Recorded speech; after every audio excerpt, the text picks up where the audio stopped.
Pernah kepikiran nggak? Ide soal investasi, beli saham, obligasi, dan sebagainya, itu asalnya dari mana sih? Nah, hari ini kita akan mundur jauh ke masa lalu buat ngungkap sebuah penemuan finansial yang radikal banget yang ternyata jadi fondasi cara kita berpikir soal uang dan resiko sampai sekarang. Oke, kita mulai dari sini ya. Cerita kita ini dimulai lebih dari 400 tahun yang lalu, tepatnya tahun 1602 di Belanda. Pada saat itu, sebuah perusahaan lahir dan dampaknya itu luar biasa besar. Saking besarnya, kita masih merasakan efeknya sampai hari ini di dunia keuangan modern. Ini adalah titik nolnya. Nah, perusahaan yang kita bicarakan ini namanya Perusahaan Hindia Timur Belanda atau yang lebih kita kenal sebagai VOC. Tapi ini bukan sekedar perusahaan dagang biasa loh. Ini tuh sebuah eksperimen raksasa. Untuk pertama kalinya dalam sejarah, mereka mencoba cara yang benar-benar baru untuk mengelola uang, resiko, dan bahkan konsep waktu itu sendiri. Terus, apa sih yang bikin VOC ini revolusioner banget? Coba lihat deh.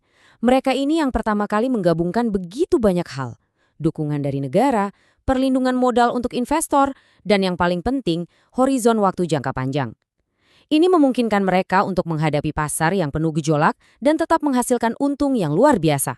Bisa dibilang, inilah cetak biru untuk perusahaan modern. Dan hasilnya? Wah, sukses besar. Investor-investor awalnya jadi kaya raya. Bayangin aja, imbal hasilnya rata-rata 20% per tahun. Gila kan? Angka sebesar ini yang bertahan selama bertahun-tahun justru melahirkan sebuah teka-teki finansial yang bikin para ahli pusing selama berabad-abad.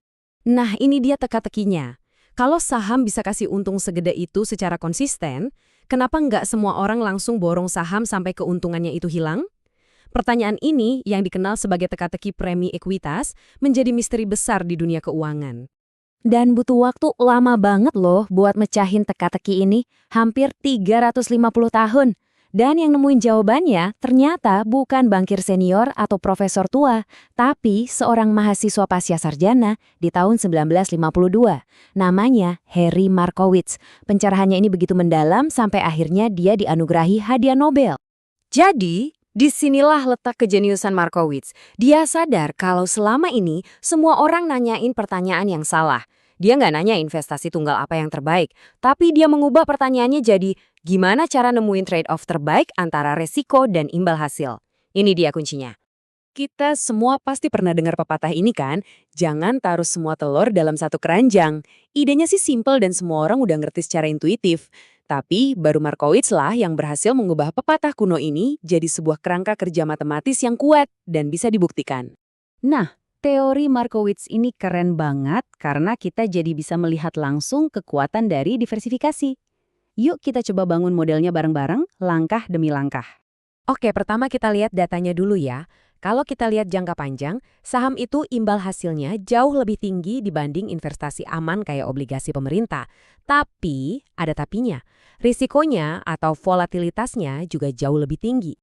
Coba bayangin deh, kamu taruh semua uangmu di obligasi pemerintah yang super aman. Di grafik ini posisimu bakal ada di sini nih.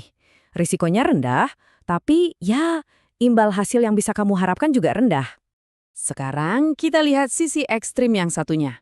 Gimana kalau portofolio kamu 100% isinya saham? Tentu, potensi imbal hasilnya jauh lebih tinggi. Tapi lihat deh di grafik, risikonya juga meroket jauh ke kanan.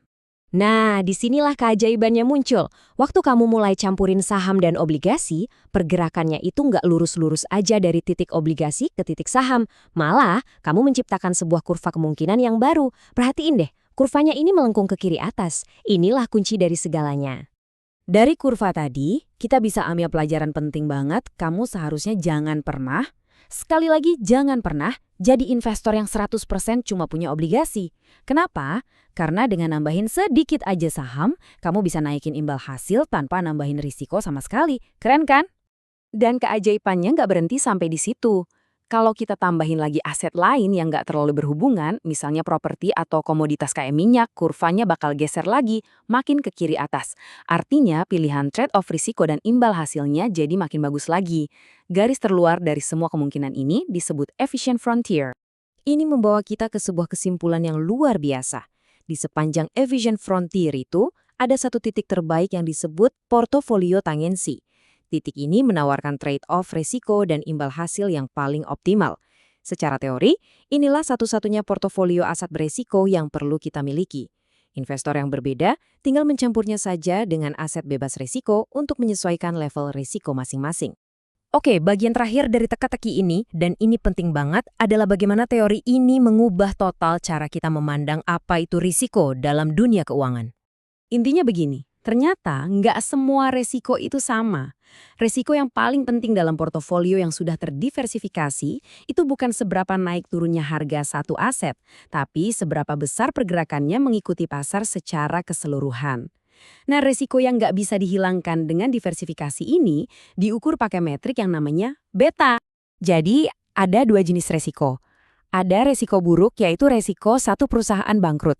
Resiko kayak gini bisa kita hilangkan dengan diversifikasi, makanya pasar nggak akan bayar kamu untuk menanggungnya. Terus ada resiko baik, yaitu resiko seluruh pasar bergerak naik atau turun. Nah, inilah satu-satunya resiko yang akan dibayar oleh pasar, karena resiko ini nggak bisa dihindari. Semua ini membawa kita ke alat yang praktis banget, namanya rasio Sharpe. Ini cara simple buat ngukur kinerja investasi dengan bandingin imbal hasil dan risikonya. Dengan alat ini, kita bisa tahu apakah seorang manajer investasi itu jenius beneran atau cuma nekat ambil risiko besar aja. Jadi, dari sebuah perusahaan dagang di abad ke-17 sampai ke rumus pemenang hadiah Nobel, pelajaran utamanya cuma satu, memahami trade-off adalah segalanya. Ini ide yang sangat kuat bukan cuma buat keuangan kamu, tapi juga buat banyak banget keputusan lain dalam hidup. Nah, sekarang pertanyaannya, setelah tahu apa itu resiko yang sebenarnya, seberapa terdiversifikasi dunia Anda?